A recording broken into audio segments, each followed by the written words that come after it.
Pensemos un momento en esto. ¿Qué podrían tener en común los primeros que defendieron la tolerancia religiosa con los de revolucionarios de Estados Unidos y, por otro lado, con quienes hoy critican la vigilancia masiva del gobierno? Pues aunque parezcan muy distintos, todos, de una forma u otra, bebieron de la misma idea, la filosofía de la libertad. Y eso, en el fondo, es el libertarianismo. Hoy vamos a analizar de qué se trata exactamente. Para entenderlo bien, vamos a hacer un recorrido por 5 puntos clave. Primero, vamos a arrancar con la base de todo, la presunción de libertad. Después, vamos a definir qué entienden por libertad y cuáles son sus principios. Luego, veremos dónde se para en el mapa político tradicional. Y por último, vamos a explorar por qué parece que esta idea está ganando tanta fuerza últimamente. Bueno, empecemos con el pilar que sostiene toda esta estructura de pensamiento, la presunción de libertad.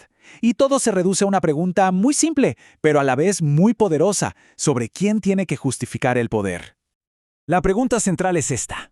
Cuando una ley o una regulación busca limitar lo que alguien puede hacer, ¿quién tiene que dar explicaciones? ¿La persona que quiere actuar libremente o la autoridad que quiere poner un límite? Para el pensamiento libertario, la respuesta es clarísima. Es el uso del poder, no el ejercicio de la libertad, lo que siempre necesita una justificación. Es una idea muy parecida a la presunción de inocencia en un juicio. La libertad es el estado natural, el punto de partida, y cualquier intento de limitarla es el que tiene que demostrar con argumentos muy sólidos por qué es necesario. Y ojo, que esto no es teoría, se aplica a debates muy reales, desde la famosa prohibición de refrescos gigantes en Nueva York hasta la vigilancia masiva de llamadas y correos por parte de la NSA. Para un libertario, la discusión no es si alguien necesita o no un refresco de 2 litros, o si necesita privacidad total. La pregunta es otra, ¿con qué derecho el gobierno interviene para empezar? Claro, esto nos lleva directamente a la siguiente pregunta lógica. Si la libertad es tan central, ¿qué significa exactamente ser libre? Dicho de una forma sencilla, la libertad es la ausencia de coacción. O sea, vivir sin que nadie pueda imponer su voluntad a la fuerza. Y esto es importante, no significa que se pueda hacer cualquier cosa sin consecuencias.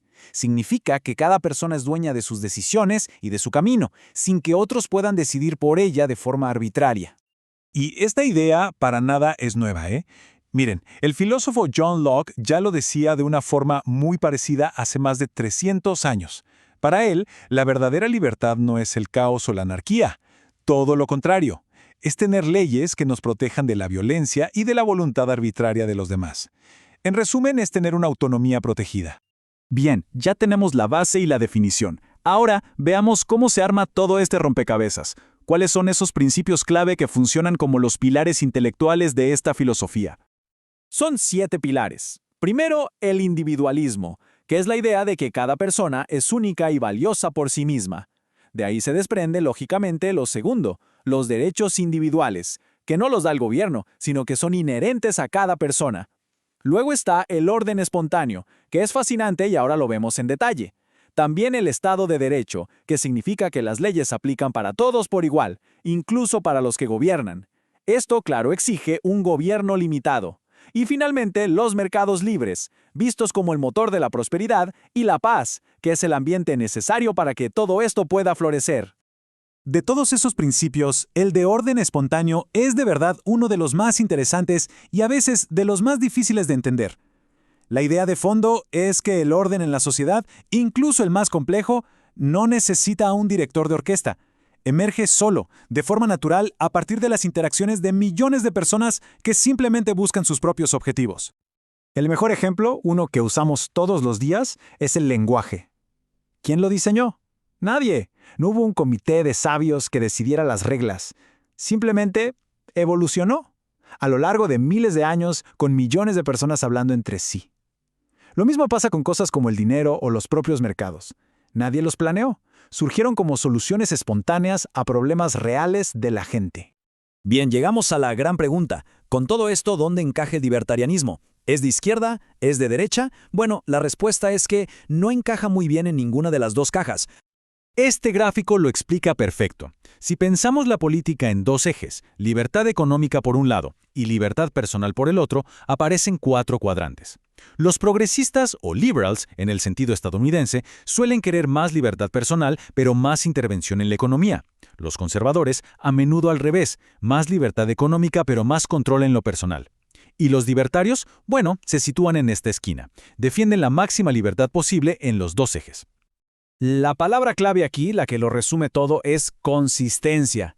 Mientras otras ideologías parecen aplicar la idea de libertad de forma selectiva, a veces en lo económico, a veces en lo personal, el libertarianismo busca aplicar un solo principio de forma consistente, menos intervención del gobierno en todos los aspectos de la vida. Y esto nos lleva a la última parte. Es bastante evidente que en los últimos años hay un interés creciente en estas ideas. Entonces la pregunta es, ¿por qué ahora? ¿A qué se debe este fenómeno?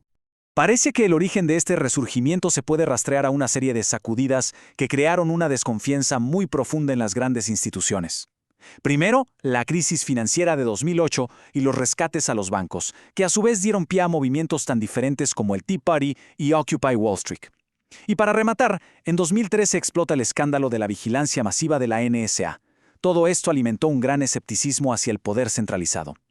Y pasó algo muy curioso después de las revelaciones de la NSA. El libro 1984 de George Orwell se disparó en las listas de ventas. De repente, esa advertencia del gran hermano que vigila todo dejó de sonar a ciencia ficción y empezó a sentirse como una posibilidad muy real. Y eso, claro, conectó directamente con la desconfianza libertaria hacia el poder del Estado. Pero también hay una razón más de fondo. El argumento es que las grandes ideologías del siglo XX están en crisis. El fascismo y el comunismo colapsaron bajo el peso de su propia tiranía. Y ahora, incluso el modelo del estado de bienestar, con todos sus servicios públicos, enfrenta unos desafíos de sostenibilidad gigantescos. Este agotamiento de las viejas ideas ha dejado un vacío, y el libertarianismo se presenta como una alternativa para llenarlo.